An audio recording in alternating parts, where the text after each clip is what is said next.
Syiar Islam datang ke Indonesia itu seperti apa yang kita lakukan saat ini. Para wali-waliullah yang sering terkenal dengan Wali Songo dan para wali-wali yang lain, mereka datang ke Indonesia, mereka mengadakan acara-acara seperti ini untuk menarik orang-orang non-muslim menjadi muslim. Ini penting. Soalnya Islam itu datang dengan rahmat. Nabi Muhammad sallallahu alaihi wasallam diutus oleh Allah, bu'itsu liutammima makarimal akhlak. Akhlak dulu. Akhlak itu apa? Sopan santun. Tadi beliau mengatakan tidak satu pun Rasul diutus kecuali dia itu dengan bahasa kaumnya. Dengan bahasa kaumnya itu sendiri. Jadi para wali songo pun datang dari negara-negara Arab sana datang ke Indonesia, mensyiarkan Islam dengan bahasa kaumnya, bahasa Jawa, sing ning Jawa. Makanya dengan terkenal gamelan. Zaman dulu ada Laras Madya, Laras Sak Madya. Niku wali-wali songo jenggotan kados kula niki. Tapi bisa. Allahumma kulli ala kul. Lah ngene. Akhirnya wong-wong Hindu, orang Buddha, wong jenggotan kok iso ngono. Tertarik. Waliullah itu adalah magnet. Magnetis. Wali itu magnet. Orang-orang yang ada di depannya adalah besi. Terus tak sampai ke hati wali. Kalau sudah sampai masuk ke hati wali, kemana wali itu berada, orang itu selalu mendapat doa darinya. Itu wali Allah. Nah beda sama wali-wali murid. Wali murid sekarang kan ngamuk sih dia. Allahu Akbar, ribut, bakar sana, bunuh. Al-Imam Al-Muhajir radhiyallahu anhu. Waktu itu beliau Ahmad bin Isa, beliau hijrah dari Baghdad menuju ke Yaman, ke Sewon, Hadramut. Waktu sampai di Sewon, beliau mengatakan kepada seluruh anggotanya, pedang-pedang yang kamu miliki patahkan semua. Ya, patahkan pedang itu semua. Pedang-pedang kita untuk menghadapi manusia itu adalah akhlakul karimah. Bukan senjata. Senjata sekuat apapun tetap kalah dengan akhlak. Loh. Maling pakai akhlak ini luar biasa kok. Pencuri pakai akhlak itu hasilnya lebih banyak daripada yang tidak pakai akhlak. Loh kalau tidak percaya, pencuri pakai dasi miliaran kan gitu toh. Tapi kalau pencuri yang tidak pakai akhlak, maling pitik, maling jemuran, ini bahlul minal bahalil, musak pitik santu di maling. Lebih baik pakai akhlak, hasilnya banyak. Assalamualaikum, mari kita buka rapat ini dengan bersyukur kepada Allah. Wah, akhlak, padahal mau maling. Ini banyak orang-orang yang model-model begini di zaman ini. Jadi berarti akhlak itu bisa menghancurkan semua. Akhlak manusia di Arab, Masya Allah, luar biasa jahiliyah. Rasulullah datang dengan akhlaknya. Rasulullah itu sayyidun dhihkuhu tabassumu wal masyul huwaina wa nawmuhul ighfa'u. Nabi Muhammad sayyidun bil bishri muttasim, senyum terus. Tidak ada Rasulullah merengut. Tidak pernah kelihatan Rasulullah merengut. Lah coba umat Kanjeng Nabi, umat Nabi Muhammad, tidak pernah kelihatan senyum. Sebaliknya merengut terus. Bermuka masam, jangan. Akhlak ini penting. Jadi tadi Islam itu akan dianut oleh orang-orang non muslim kalau kita menunjukkan akhlakul karimah. Beliau pun begitu di Amerika dengan akhlak-akhlak ini, dengan sampaikan dengan akhlak, insya Allah itu akan lebih kena daripada disampaikan dengan keras. Karena Nabi Muhammad tidak keras, tidak seperti itu. Apa nih tak tulis mau gitu. Beliau mengatakan kita ini berada di zaman antara muslim sama non muslim sama. Man tashabbaha biqaumin fahuwa minhum. Ini tasyabbuh. Al muslim sekarang lebih suka berpakaian-pakaian Yahudi. Muslim sekarang lebih suka meniru peradaban-peradaban Yahudi. Beliau orang Amerika, malah justru kelambine kayak wong Islam. Wong Jogja, daerah Sleman sih. Orang Jogja malah ndak pakai baju, celana pendek, gudiken kabeh ngisin-ngisin. Ya, jadi ini salah. Justru kita tunjukkan bahwa kita muslim. Tunjukkan kepada umat, muslim itu damai, muslim itu indah, muslim itu senyum, muslim itu akhlak, muslim itu manfaat, muslim itu barakah. Islam. Tidak ada Islam itu membuat kacau masih. Islam itu membuat damai, hudu. Islam itu akhlak, nikmat. Islam itu afsus salam, kata Rasulullah. Assalamualaikum, sama yang kenal sama tidak kenal. Itu Islam. Rasulullah sallallahu alaihi wasallam mengajar seperti itu. Barang siapa yang menghidupkan sunnahku, kata Rasulullah, di waktu sunnah itu orang sudah wegah, orang sudah tidak mau lagi menghidupkannya. Di situ dia mendapatkan pahala 100 syuhada, 100 syahid. Siji katanya Syekh Mustafa tadi, satu aja jaminan surga 100. 100 berarti surga sama selonjor. Selonjor kaki satu naik ke atas, yang satu di bawah sama udut Cisamsu. Di surga ngerokok. Orang NU kan nunut udut. Jadi orang-orang NU kalau enggak di surga itu yang dicari pertama rokok sik Cisamsu. Ada rokoknya enggak? Bukan seperti itu. Insya Allah dia di surga sudah tidak mikir rokok, tidak mikir macam-macam. Surga kok mikir.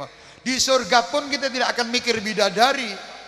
Di surga kita masih memikir bidadari cantik-cantik buat apa?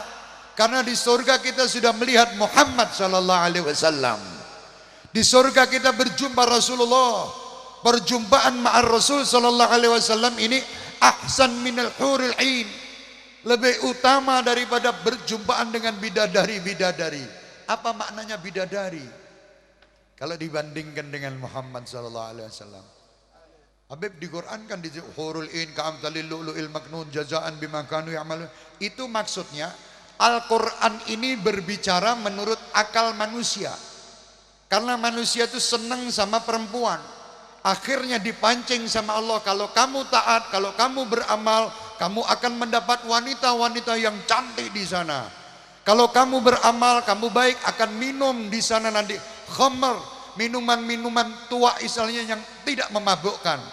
Kamu akan minum telaga-telaga nanti susu, air susu itu Masya Allah dengan madu luar biasa. Itu khayalan manusia dibawa ke sana supaya manusia tertarik beribadah. Nah kalau tidak dihayalkan begini, manusia tidak ada yang mau ibadah. Wong saya ini termasuk ibadahnya masih cari bidadari. Usolli ya Allah, mudah-mudahan dapat bidadari yang cantik, lebih cantik dari istri saya. Ada satu orang ini cerita. Ada satu orang itu tanya sama saya. Kebetulan saya jalan pakai mobil, dia stop, berhenti. Habib, saya mau tanya, apakah saya nanti di surga masih berjumpa istri saya? Saya bilang iya, kalau sama-sama solehnya. Astagfirullah beb, cukup di dunia beb. Istri saya ini, maaf, gemuk beb. Besar istri saya begini, tinggi besar beb. Saya di sana ketemu dia lagi sudah bosan beb. Subhanallah, manusia ini akalnya kadang kurang. Padahal di sana dijanjikan nanti tidak ada orang yang semuanya cakep, semuanya ganteng, semuanya cantik, tidak ada orang tua di dalam surga. Tidak ada. Rasul telah menyampaikan ada satu orang tua masih jalan sama Rasulullah, di dekat matanya begini. Terus Rasulullah mengatakan, siapa ibu, tahukah ibu siapa yang mendekap mata ibu ini? Dia mengatakan, saya tahu dari baunya bahwa ini tangan Muhammad sallallahu alaihi wasallam. Karena itu Rasulullah mengatakan, wahai ibu, nanti di surga tidak ada orang tua. Nangis ibu. Nangis keras. Loh, kenapa kamu nangis, Bu? Lah katanya di surga tidak ada orang tua, berarti saya tidak masuk surga. Dikatakan saya tidak masuk surga. Kata Rasulullah, bukan Bu, ibu termasuk penghuni surga, tetapi ibu sudah berubah menjadi muda di sana, tidak seperti sekarang. Makanya orang-orang tua jangan khawatir. Walaupun pipi sudah sampai ke bawah, mata kalau mau lihat harus dibeginikan, baru kelihatan tulisan. Kalau masih memandang Al-Quran, masih membaca Al-Quran, masih menghidupkan sunnah Nabi Muhammad, sholat tahajud, sholat duha, sholat sunnah dihidupkan, nanti di akhirat pahalanya bagaikan 100 orang yang meninggal dalam keadaan syahid. Lu nikmat tuh. Baca Quran, Bu. Matanya orang ini, maaf, ini termasuk salah satu cara. Orang kalau tidak bisa ibadah dengan kenceng, ibadah yang enteng aja, santai. Buka Al-Quran, yang tidak bisa baca Quran buka. Bawa pegang ke masjid. Bismillahirrahmanirrahim. Mau kemana ibu? Mau ke masjid. Nah, bawa Quran. Yang besar. Oh, ibu umur 100 tahun, Qurannya kecil segini, orang tidak percaya. Kecil gini apa bisa lihat? Yang besar sedikit bawa. Biar kelihatan kalau itu Quran betul. Habis itu dibuka di masjid itu. Duduk di samping ujung itu. Bismillahirrahmanirrahim. Gitu ya. Alhamdulillahirabbil alamin. Ini hafalan yang dibuka surat Al-Baqarah. Halaman 51. Dia bacanya Al-Fatihah buan terus. Ar-Rahmanir-Rahim, saya injeng. Ini kok suratnya udah Al-Fatihah. Bukan Al-Fatihah. Ibu itu merasa bangga karena matanya masih bisa membaca dan memandang Al-Quran. Walaupun tidak membaca apapun, dibuka dengan lihat Sadaqallahul Azim, tutup dapat pahala. Enak kan Islam? Islam itu indah, Islam itu mudah. Kadang disulit-sulit sendiri sama kita. Wah, orang-orang yang mempersulit itu. Orang sholat kalau tidak takbirnya dengan harus dipaskan sini, pas. Jadi dilihat sama dia, tidak sampai. Akhirnya tidak sholat, usolli. Islam gampang, dikira-kira Allahu Akbar, mau begini silahkan, mau tangannya begini silahkan, mau tangannya ke atas ini silahkan. Cuman yang paling tepat begini, ini paling enak, tidak mengganggu tetangganya. Kan begitu, dipersulit bahwa itu di atas pusar, di bawah dada. Lah ndak mudeng di atas pusar udel mungkin yang dile. Kadang di sini. Allahu Akbar. Bismillahirrahmanirrahim. Loh, sah loh, bukan tidak sah. Tapi kadang-kadang ngengel dewe, akhirnya kalau wis anu kabotan dewe iki kudu ngene piye, santai. Islam itu gampang. Ada lagi, saya waktu di Mekah kemarin tuh, ndelalah yo ketok macam-macam. Soalnya neng Solo mau wonge macam-macam.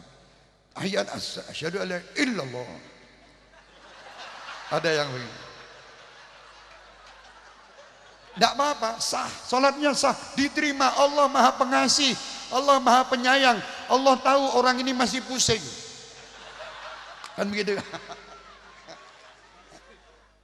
Allah tahu kalau orang ini dalam keadaan mungkin pusing, punya utang tidak bisa bayar, dia punya macam-macam tidak bisa. Akhirnya dia sholatnya begini pusing. Terus iya, tidak apa-apa. Cuman delalah kok saya ketok lagi loh, ya subhanallah, astagfirullah.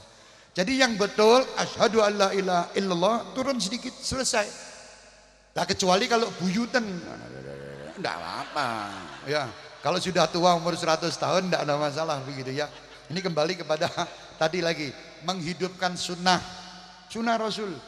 Orang sholat ba'da sholat baca aurat, wirid. Rasulullah membaca wirid. Rasulullah membaca wirid dengan suara yang keras. Sebab nopo? Sebab kuping-kuping manusia yang tidak pernah mendengar wirid jadi mendengar. Nikmatnya orang berbicara itu dapat ganjaran dari kuping, telinga-telinga orang yang mendengar. Coba orang-orang yang mengatakan bahwa kita itu kalau wiridan suruh diam, tidak boleh banyak bicara. Doa itu cukup saya sama Allah, tidak boleh keras-keras. Allah Maha mendengar, Allah tidak tuli. Allah itu mendengar, jadi doanya tidak usah keras-keras. Itu orang-orang ya tadi. Sodrunu wal sodronat. Sodrun, bukan paham napa-napa. Allah memang tidak tuli, yang tuli itu kamu. Gitu loh. Allah tidak tuli. Karena kamu tuli saya banter. Labbaik Allahumma labbaik, labbaik la syarika laka labbaik, innal hamda wan ni'mata laka wal mulk la syarika lak. Lah tak banter ke, ini sunnah. Hidup no. Lah kok orang sekarang katanya tidak boleh keras-keras. Labbaik Allahumma labbaik, labbaik la syarika laka labbaik. Siapa yang mau ngikuti? Drun begini.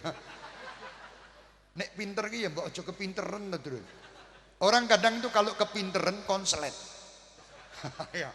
Listrik itu kalau wattnya tuh terlalu tinggi jeblok. Duar. Begitu pola otak manusia. Kalau kepinteran konslet duar, jadi songo-songo. Jadi 99 100 kurang 1 jadi tidak genep. Ya. Nah, di sini beliau juga menyampaikan bahwa ini adalah majelis cinta Rasul. Majelis cinta. Cinta itu tidak ada dua. Bahasa cinta itu adalah bahasa hati, bukan bahasa lisan.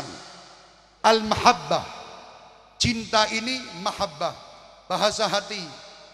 Kalau cinta itu tidak mungkin, ya dikatakan di dalam li ghairi jamalikum nadhari haramu wa ghairi kalamikum indi kilamu. Ini ucapan orang-orang cinta, orang-orang yang mahabbah. Wa umrun nasri minkum ba'da yaumin wa sa'atu ghairikum amun fa'amu. Ini bahasa orang cinta. Lah saudara-saudara ora pernah main cinta, mainnya kok langsung duding-duding. Salat tuh kalau pakai cinta enak loh. Salat itu kalau dibarengi dengan cinta mahabbah kepada Allah dan mahabbah kepada Rasul, itu salatnya akan menjadi nikmat. Tapi kalau tidak dibarengi mahabbah, salat itu tidak ada rasanya, tidak ada dauk, tidak ada rasa. Makanya mahabbah, inilah majelis-majelis mahabbah. Di samping itu ciri-ciri dan hasil mahabbah yang paling instan, nah kita kan instan loh, adalah mendapatkan pacar di dalam majelis. Hahaha kalau ini. Jadi setan-setan juga ikut. Wah ini bangsa mahabbah ini setan juga ikut. Masa setan tidak mau mahabbah? Nanti di ujung-ujung sana itu ada yang duduk laki perempuan rangkulan. Alhamdulillah berkat majelis saya mendapatkan calon istri. Ini orang-orang sudrun tenan. Apakah seperti itu? Benar? Salah. Tetapi daripada bercinta di alun-alun, lebih baik bercinta di sholawatan. Soalnya kalau cinta di sholawatan kelihatan banser langsung ditutup. Kalau di alun-alun malah didatangi sama yang genjering-genjering. Indahnya bulan tak seindah. Wah. Hahe. Ini kalau di sini langsung ditegur, tidak boleh. Nah, kalau di sana kan malah justru dapat kesempatan. Mahabbah. Ciri-ciri orang cinta menjalankan apa yang menjadi keridhaan kekasihnya. Itu cinta. Nggih, apa neh tak delokane kabeh.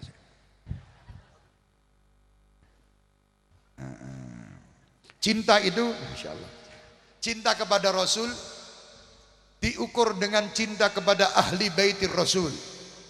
Cinta kepada Rasul diukur dengan cinta kita kepada sahabat Rasul.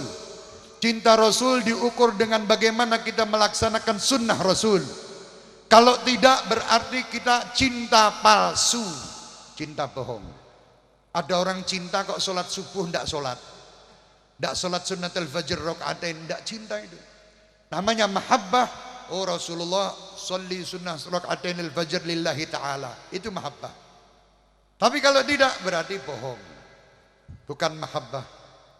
Cinta diantaranya adalah bagaimana Rasulullah gembira. Rasul akan gembira kalau melihat umatnya mendirikan sholat 5 waktu. Rasul akan gembira kalau umatnya saling menyintai karena Allah. Rasul gembira kalau umatnya bersedekah. Rasul gembira kalau umatnya saling peduli satu dengan yang lain. Rasul gembira kalau umatnya mempunyai ilmu yang bermanfaat.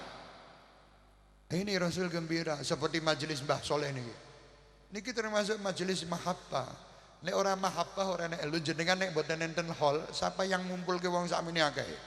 Siapa yang akan mengumpulkan manusia? Ini berkat Mbah Soleh. Hallnya Mbah Soleh semua kumpul. Hallnya Mbah Soleh Habib Syekh teko. Hallnya Mbah Soleh Syekh Usama, Kenan datang, Dr. Azizan datang, Syekh Nasir datang, semua Syekh Mustafa datang, rektor kita datang, profesor kita datang, DPR kita datang, gara-gara apa? Hall. Jadi nek wong sing ngomong hall ini termasuk satu hal yang bid'ah, ya wis ben. Lambemu dhewe aku ora melu-melu ya. Holok bid'ah modelmu kuwi. Wong kaya ngene. Kok kamu katakan bid'ah? Coba kamu kumpulkan manusia seperti ini untuk kamu kasih nasihat, tidak bisa kecuali dengan sebab kullu syai'in sababa fa'atba'a sababa. Jadi mahabbah. Ya, mahabbah itu berkorban. Tidak ada mahabbah itu golek gratisan. Ya, ada wobib saya itu mahabbah sama solawatan, seneng karo solawatan. Ngenteni wong lewat nunut. Nek ora nek sing dinunuti mulih nonton TV. Ya iki ora mahabbah iki. Namanya mahabbah ora apa-apa, duit 3.000 ae cah. Orang 30 40 urunan beli bis. Kok beli bis urunan bayar bis kok tuku bis. Tuku bis 3.000 bis sapa? Bis Soto Soleh. Ya. Alhamdulillah, dan kita doakan umat-umat Islam di mana tempat, terutama yang ada di Palestina, terutama yang ada di Syria, terutama yang ada di Afghanistan, terutama yang ada di tempat-tempat yang lagi mempunyai masalah, supaya Allah menyelesaikan masalahnya. Begitu pula Syekhana guru kita Usama Kenan ini bisa berdakwah kemana tempat, menyampaikan risalah Muhammad sallallahu alaihi wasallam dalam lindungan Allah, dalam insya Allah keridhaan Allah, dan selalu mendapat rahmat. Begitu pula seluruh rombongan yang datang dari tempat-tempat yang jauh, sepulang dari tempat ini, insya Allah semuanya akan mendapatkan rahmat dan berkah dan kabul semua hajatnya. Begitu pula keluarga besar daripada Haji Muhammad Saleh, semuanya akan mendapatkan apa yang diinginkannya. Semoga yang hadir ini pula semua tidak keluar dari tempat ini kecuali tangannya penuh dengan pemberian Allah, kecuali hatinya penuh dengan kecintaan kepada Allah dan Rasulnya Muhammad, kecuali dosanya diampuni oleh Allah, kecuali kesulitannya semua dimudahkan oleh Allah, semua masalahnya diselesaikan oleh Allah, dan semua penyakitnya disembuhkan oleh Allah. Sepulang dari tempat ini kita semua tertulis min ahlil jannah, tertulis min ahlil jannah ma'an Nabi Muhammad sallallahu alaihi wasallam bighairi hisab. Amin amin ya rabbal alamin. Dan diakhiri usia kita semua insyaallah dengan husnul khatimah. Amin ya rabbal alamin.